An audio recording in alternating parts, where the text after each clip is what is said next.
থালাপতি বিজয় অভিনীত সিনেমা জননায়ক মুক্তির 2 মাস আগে বাণিজ্য জগতে দারুণ আলোড়ন সৃষ্টি করেছে। অ্যাকশন রাজনৈতিক থ্রিলার ঘরানার এই ছবি প্রি রিলিজ ব্যবসা ইতিমধ্যে রেকর্ড গড়েছে। ইন্ডিয়া টুডের প্রতিবেদনে বলা হয়েছে, এই মুহূর্তে তামিল সিনেমার দর্শকদের মধ্যে সবচেয়ে আলোচিত ছবির মধ্যে অন্যতম হল জননায়ক। সেকনিলকের রিপোর্ট অনুযায়ী কেবল তামিলনাড়ুর সিনেমা হলের সত্ত্ব বিক্রি হয়েছে 100 কোটি রুপি থেকে বেশি দামে।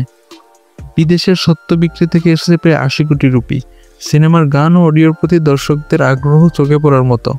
অডিও সত্ত্ব বিক্রি হয়েছে প্রায় 35 কোটি রুপি।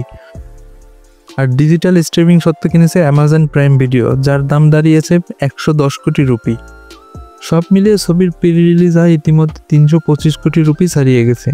যেহেতু স্যাটেলাইট সত্ত্ব অন্যান্য কিছু অঞ্চলের সত্ত্ব এখনও চূড়ান্ত হয়নি, তাই বাণিজ্য বিশেষজ্ঞরা আশা করছেন প্রি রিলিজ আয় 400 কোটি রুপি হতে পারে।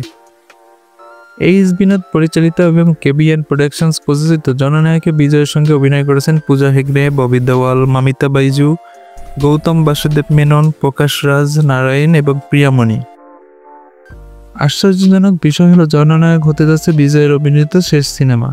এরপর তিনি সম্পূর্ণভাবে রাজনীতিতে মনোনিবেশ করবেন বলে ধারণা করা হচ্ছে।